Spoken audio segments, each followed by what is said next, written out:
So we're going to start with assessment. So we know that we need to start with that Fountas and Pinnell assessment. So we know what level to start at. Like, how do we know which lesson to start with? By F&P assessing the kids, figuring out what level they're on, and then starting on that lesson. There are a few forms that are available to you in the assessments book or in the online resources. The first is the lesson record form. The lesson record forms provide spaces for anecdotal notes during the rereading books section and the phonics and word work section of the lesson. You'll want to take notes on significant details about what the child shows evidence of learning how to do or of needing to learn how to do. You can then use your notes to plan what you need to emphasize when you teach the next lesson. Another form that you might use is the intervention record. The purpose of this form is to monitor the amount of LLI a student is receiving, so the number of lessons per week. This will help you to determine the effect of LLI on student achievement.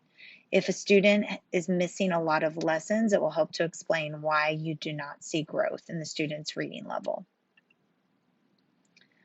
The student achievement log is an optional form that can be used to document the child's performance as they enter and exit LLI. Information from the F&P assessment can be used to fill out these columns. In a moment, we will talk about the reading records. However, I want to show you first the reading graphs and reports, where you will place the results for the reading records that you complete every other week for each student. There will be one for each reader. You will record the level using the key. If comprehension is unsatisfactory, make the circle black regardless of accuracy. You will want to enter the information from the child's reading record each week to document the child's progress on a graph. This reading graph can be found online or also on the student folder.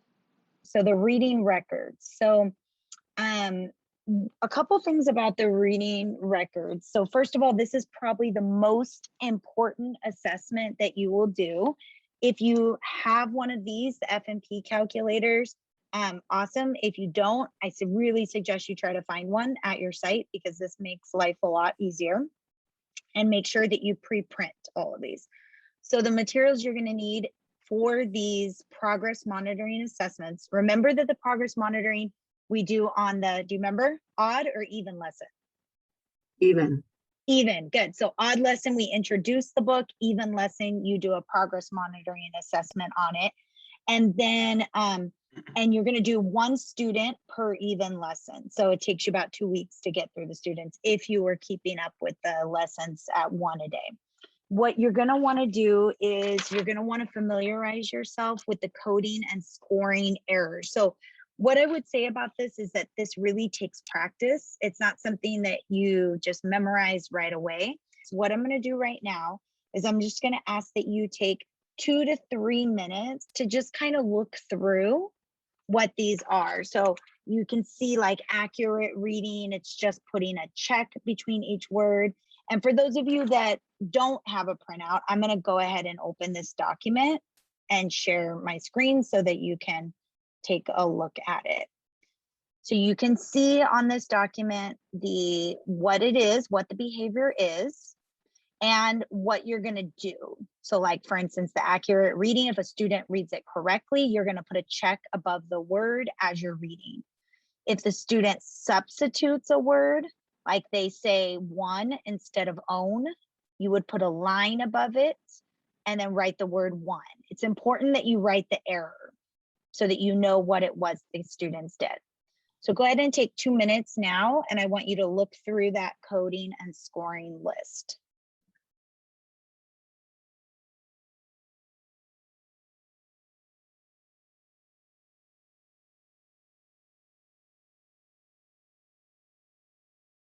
So you'll notice at the end, it tells you whether or not something is an error. So for instance, if a student goes back and rereads, it's not an error.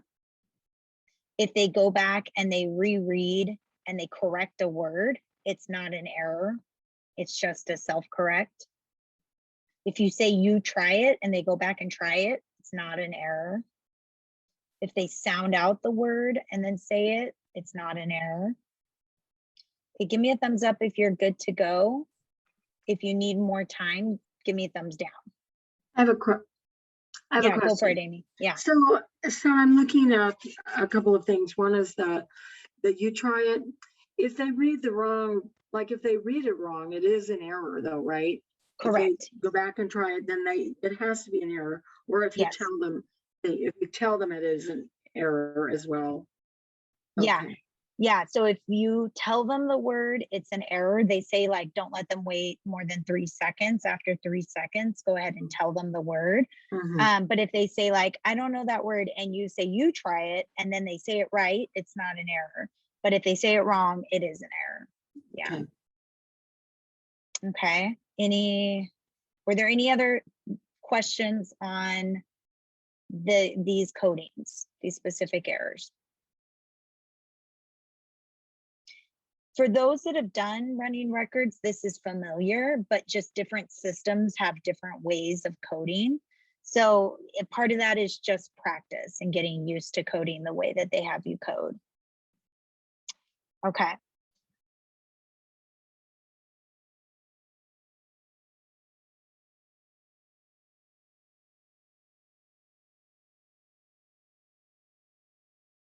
Now what we're going to do is we're going to look at, so when you're looking at your form, so you have your form, right? This is where you would be doing that coding. But over here, there's this error and self-correct section. And what they're wanting you to do here, and this is kind of like a step 2. Like if you're just beginning, maybe all you're trying to do at the beginning is this section. But if you've gotten that down and you're ready to move on to this is coding what type of processing that they're doing. So what type of error that they're making, or what type of self-correct strategy are they doing? So let me give you the kind of broken down version of what MSV is. So MSV really comes down to this. Is the student making a mistake that makes sense? So for instance, like they're reading a book about dance, they're reading a sentence, they get to the word dance and they don't know it, so they say ballet. So it's like it makes sense with the book. It wasn't like they said like In-N-Out Burger. Like they said something that made sense with the book. Or structure, does it sound right? So for instance, did they make an error, like they were supposed to say he went to the store, but they said he walked to the store? Like that's still how it would sound in English. If they said something like he go to the store, that would not be a structure error because that doesn't sound right. Or is it a visual error? So like is he reading and he sees the word park and he says play because they both start with P? This happens with my daughter. She'll be trying to figure out a word and she'll look at that first sound and she'll sort of guess based off that first sound. So that's an error that students make a lot. So in this area right here, like if you're reading, let's say, long ago, Bear had a large bushy tail. So that would be a visual error because it says long. So L, large, L, long. Or it could also be a structure error because it does sound right too. He has a large bushy tail. And in that case, it could even be a meaning error because it makes sense too. So in that case, like they are using those sources of information, you would check each of those. Okay. And that just sort of helps to find out what is the student not doing. So what is the source of information that they're not using? I kind of gave you a bad example because that one was like MS and V, but if there was one that it didn't apply to, then you would know that's what you want to work on with that student. It's important to remember that readers often use multiple sources of information as they're processing text. So it's possible that a reader might use meaning, structure, and visual clues when attempting to decode a word. With self-correction, when a student self-corrects, you as the teacher will be hypothesizing the additional information that the reader might have used in order to correct the error. The self-correction, however, of course, is going to most likely indicate that the student used all 3 sources of information, since in the end they read the accurate word. but you're searching here for what the reader might have used as additional information in order to correct the error. You always want to be thinking about what the reader is neglecting to do. Are they neglecting to look at meaning cues, structure cues, or visual cues? You can then help the reader to attend to the information sources needed as you listen to him or her read orally or select teaching points after the reading. So, for instance, if readers in a group are neglecting to think about what might make sense, meaning, then you can prompt them to do so. If they are not noticing that the first letter or other part of a word would be helpful, a visual cue, then you can draw that to their attention. So, by paying attention to the sources of information that students are using, it will help you to identify what they're not doing in order to coach into that. After completing the oral reading and tallying the students' errors and self-corrections, you will continue on to the next page where you will be filling out 5 main sections: the accuracy rate, the self-correction ratio, the fluency score, and the reading rate. Lastly, the student will participate in a comprehension conversation, and you will score the conversation using the scoring guide and the rubric that we'll take a look at in just a second. There is a final part of the assessment called writing about reading. However, this section of the assessment is optional. For each of these sections, you can use the Fountas and Pinnell calculator in order to help you quickly calculate the scores for each section.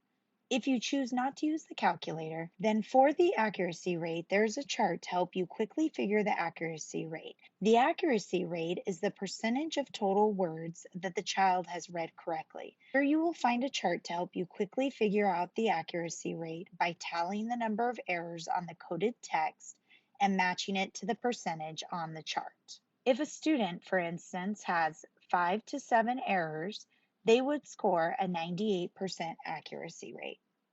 In the self-correction ratio box, there is a space to record the self-correction ratio for levels L through N by using the F&P calculator stopwatch or by adding the total errors and the total self-corrections together and dividing them by the number of self-corrections.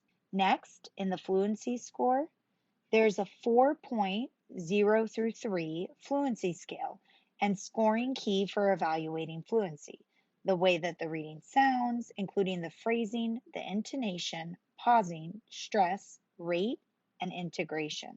You will read each of these qualifiers in order to determine what score the student should receive. You will only find the reading rate box for levels above J. There is a place for you to record the reading rate, which is the number of words per minute that the child read. You can use the F&P calculator and stopwatch to perform the calculations, or you can use the formula here for calculating the rate. On the comprehension conversation page, there is a brief set of instructions for conducting the comprehension conversation, including a reference to the detailed scoring rubric found in the assessment guide and in the resource sections of the forms book. Before we look at the rest of the comprehension conversation page, we will take a look at that rubric. Within the assessment guide, under the section of administering coding and scoring, you will find this rubric for scoring the comprehension conversations in levels A through K and in levels L through Z. Within the rubric, it will show you for both the within the text sections and the beyond and about the text sections. That is the first set and the second set. On the comprehension conversation page, you will find those corresponding sections within the text and beyond and about the text. While you won't necessarily be asking a student comprehension questions, you will ask them to share about the book and be providing them with prompts as needed in order to dig deeper into their understanding. Within the rubric, you can see what type of thinking a proficient reader would do within the text and beyond the text. You also can see what approaching proficiency would look like, what limited proficiency would look like, and what it would look like to not be proficient at that level. Within the rubric, it will give you qualifiers for both fiction and nonfiction. You also will find in the assessment guide a sample assessment that will show you examples of scorings of threes and twos within this actual assessment.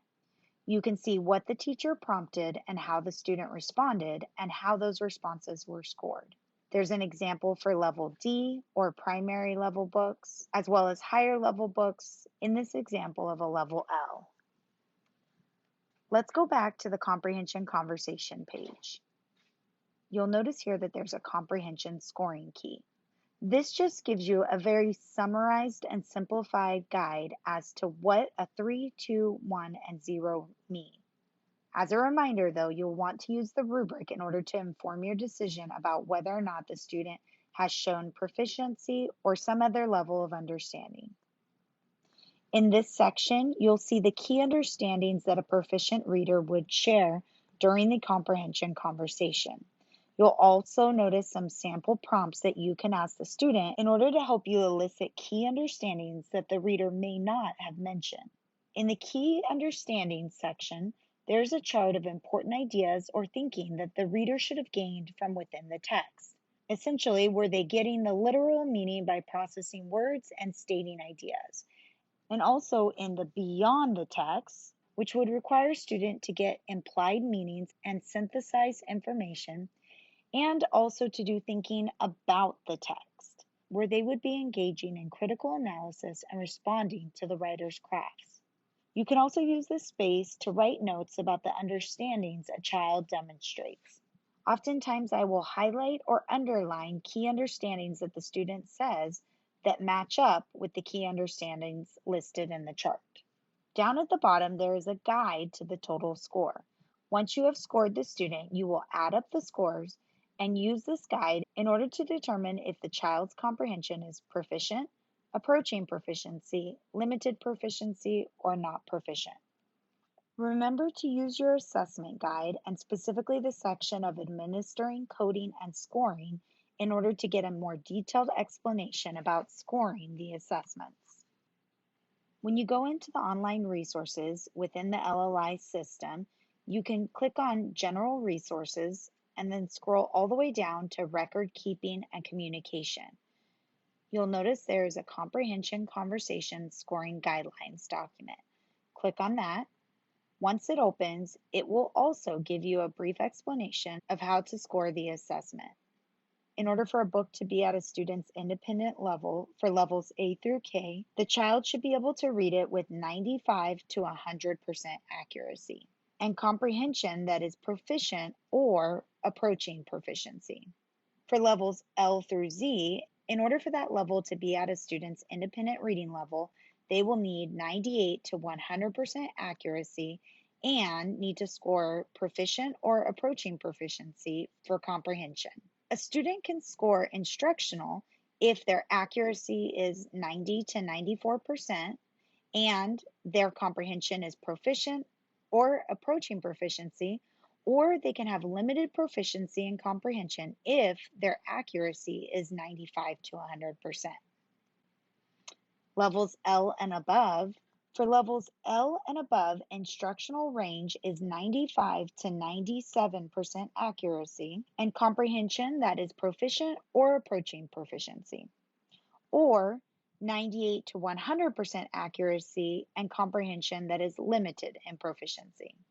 Lastly, for levels A through K, a book is categorized as hard when the child reads with below 90% accuracy with any comprehension score, or if a text is read with 90 to 94% accuracy and limited or no proficiency. For levels L through N, a text is hard when read with below 95% accuracy with any comprehension score. A text read with 95 to 97% accuracy and limited or no proficiency in comprehension is also hard. If you have recorded an easy or independent level text for the reader, then continue the assessment with increasingly more difficult books or higher levels. You will want to find the student's instructional level. Have the child continue to read until he reads with less than 90% accuracy for levels A through K or less than 95% accuracy for levels L through Z. or if his comprehension falls into the limited or not proficient ranges. A text can be read with high accuracy but be hard if comprehension is insufficient. By the end of the assessment, you should have 3 levels. The highest level read independently, the highest level read instructionally, and the level that is too difficult for the child, the hard text. Then you can make the decision based off that about the recommended placement level or the best level for instructional reading. You will go through this process when originally assessing the student. However, during the even lessons, you won't need to test the student this many times. You will simply do a running record at the instructional level with the book that was taught the time before. Okay, so here's the step-by-step of how to administer this test. And I'm going to go over using the calculator because it's a really great tool. So let me re-share my screen. So when you are working with this text, so the first thing you're going to want to do is add the student name, grade, all of the student information. So then you're going to pull out the new book from the day before. So the odd book from the day before. And you're going to read the title to the child, and then you're going to ask them to begin reading orally. Now, once they begin, you're going to work your way down this calculator. So on the red side. So you're going to go red first and then blue. Okay.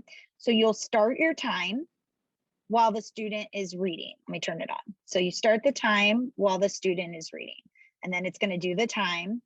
And then you're going to end the time once the student's no longer reading anymore. Then you're going to, once you've done that, you're going to move on to where it says RW. So right here, this is running words. So how many words there are in the text. And you'll see right here, my Sharpie has seen better days. It tells you how many words there are. So there's 286 words. So I'm going to press RW. And now I'm going to type in 280. Whoops, I did it wrong. Okay, now it's 622 words, but you get the idea. If I would have done 286. Then you're going to go into number of errors. So you're going to count how many errors there were. And let's say if the student had 9 errors, you type in 9. Then how many self-corrects they had. So let's say they self-corrected 3 times. Now you're going to go up to the blue. So once you're in the blue, you're going to record the time. So if you go here, you're going to record the total seconds. So this would be like 5 seconds. You're going to record the words per minute, which in this case was 7,464 words per minute because I only did the timer for like 3 seconds. So, but let's just pretend it was something more realistic. And then you're going to get the accuracy, which in this case is 98.55%. And the self-correct ratio, which I can put up here, is 1 to 4. So that 98.55, I can circle it up here. Okay, so you can see that this Fountas and Pinnell calculator, it sort of takes out the guesswork for you. All right, so we are ready to practice this. So we're going to be watching the video of this little girl. She is going to be reading How Bear Lost His Tail. And she is going, as she's reading, we're going to code the errors. Do the best you can to code them according to the coding chart, okay? If you're not able to do it perfectly, that's fine, but just try to do the best you can. Fortunately, she reads pretty slowly, so it should give us time to be able to listen to it. Okay, and I'll do the timer so that you guys don't have to worry about that, okay?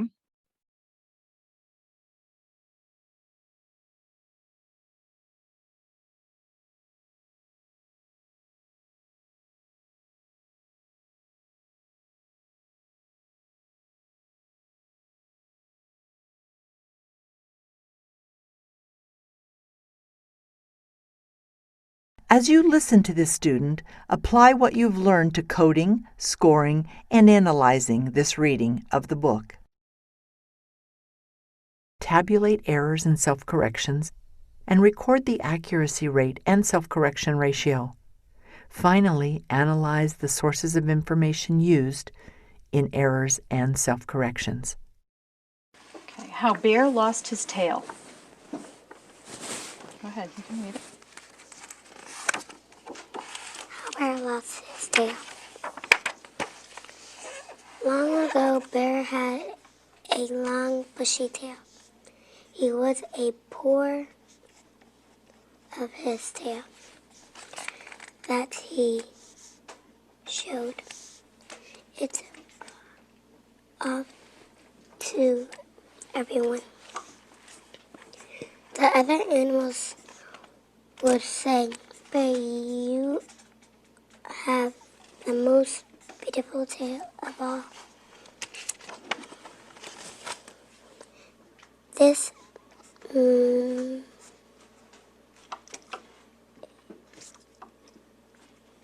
made Fox unhappy. He threw his one long bushy tail was the most beautiful tail of all. So Fox made a plan, for knew that Bear loved fish more than anything.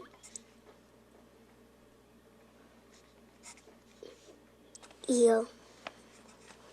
So Fox cut out a hole in the ice.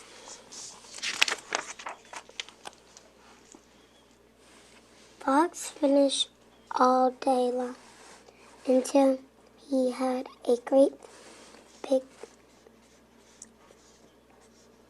pile of fish.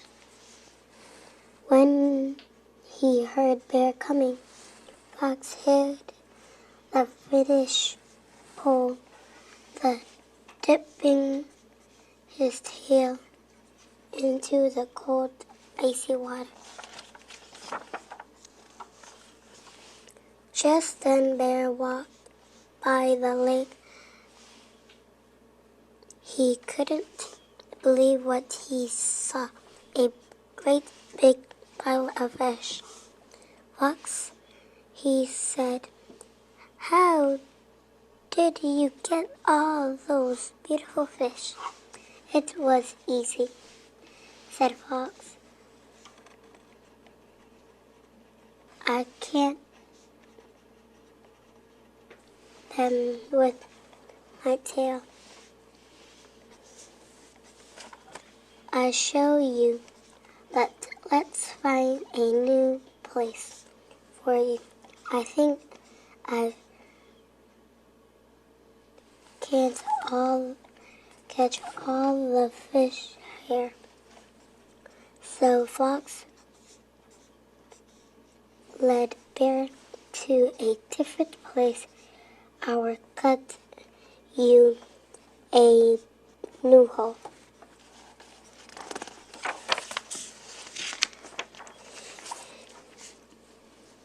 Here it is our new hole, Bear," said Fox. "Turn around and dip your tail into the water. Soon a fish will grab it." Bear turned his back to the hole and dipped his beautiful tail into the water. "I cannot see the hole. How will I know if I catch a fish?" asked Bear. Fox said, "I will hide over there so the fish don't see me. When I see a fish grab your tail, I will shout to you. Then you can pull the fish out of the water. Don't move until I tell you to. Bear nodded his head. Okay, why don't you read the rest silently to yourself?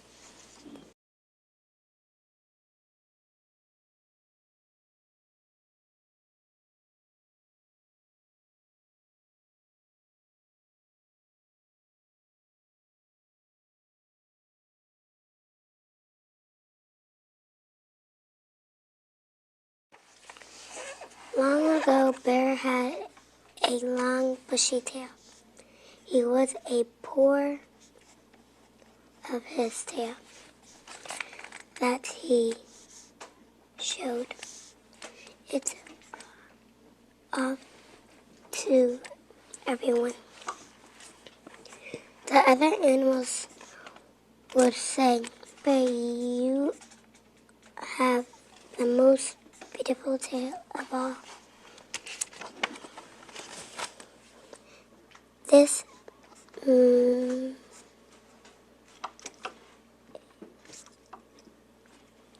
made Fox unhappy. He threw his one long bushy tail was the most beautiful tail of all. So Fox made a plan, for knew that Bear loved fish more than anything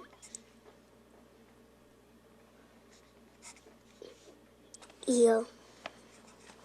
So Fox cut out a hole in the ice.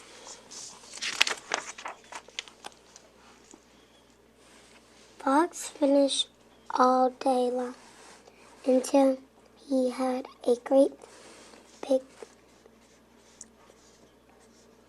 pile of fish. When he heard Bear coming, Fox hid the finished pole, dipping his tail into the cold, icy water. Just then Bear walked by the lake. He couldn't believe what he saw, a great big pile of fish. Fox, he said, how did you get all those beautiful fish? It was easy, said Fox. I can't them with my tail. I'll show you, but let's find a new place for you. I think I can't catch all the fish here. So Fox led Bear to a different place. I'll cut you a new hole.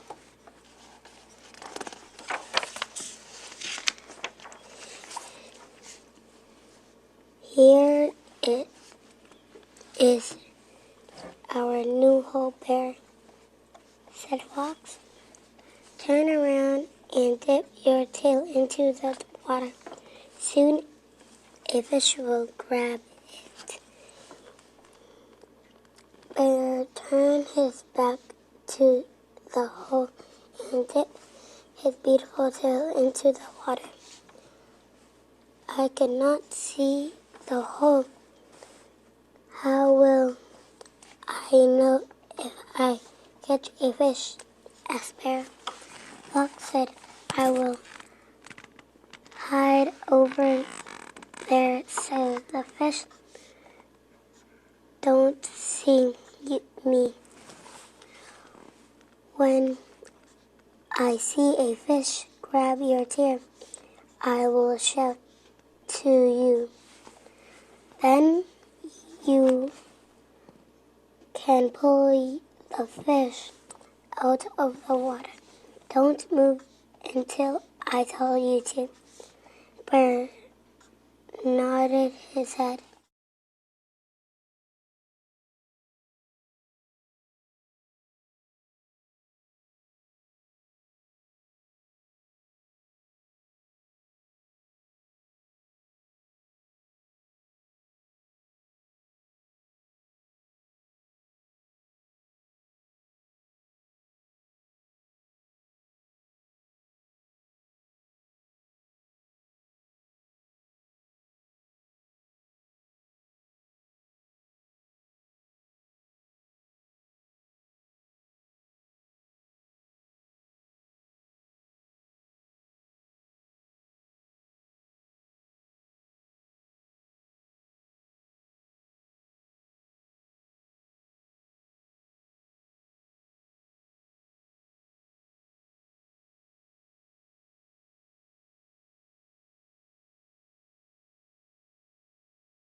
Okay, you can stop. Let's talk about the story. Talk about what happened. The bear lost. The fox tricked him. How did he trick him? He made the bear put his tail in the water for a long time, and then it came off. And it came off, yeah. Now, why did he do that? Why was he trying to trick him? Because he wanted him to have a short tail. He wanted him to have a short tail, huh? What happened in the very beginning of the story? Do you remember?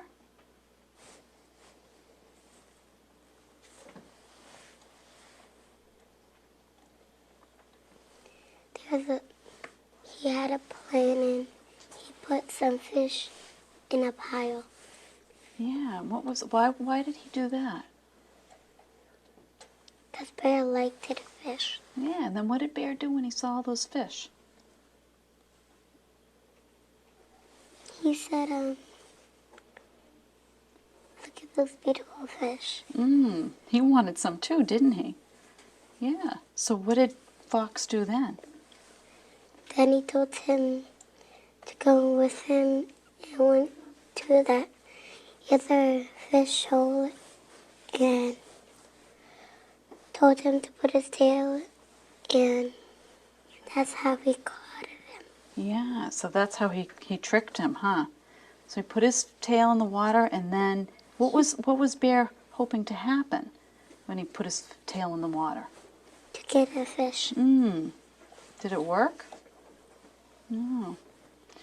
Why do you think Fox is unhappy when all of the animals compliment Bear's tail in the very beginning of the story? He felt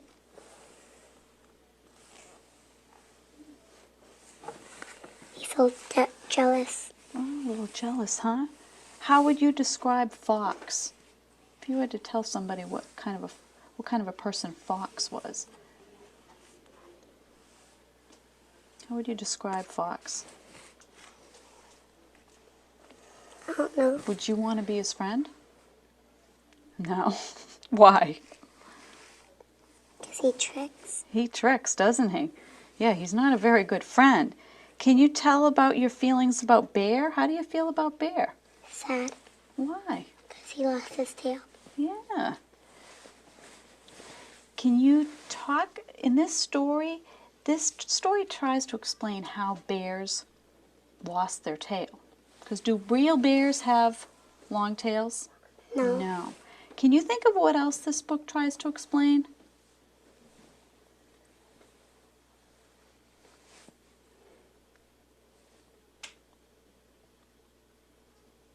No?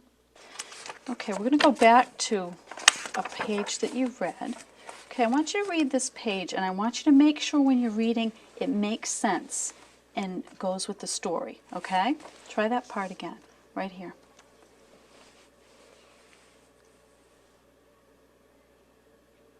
He fished all day long until What did you say here, honey? Try that again. Okay. he finished all day long until he had a great big pile of fish. When he heard Bear coming, Fox hid the fishing pole and dipping his tail into the cold, icy water. Yeah. When you read it this time, try this first sentence one more time. You said he finished. He finished all day long. Think about the story. What is he doing?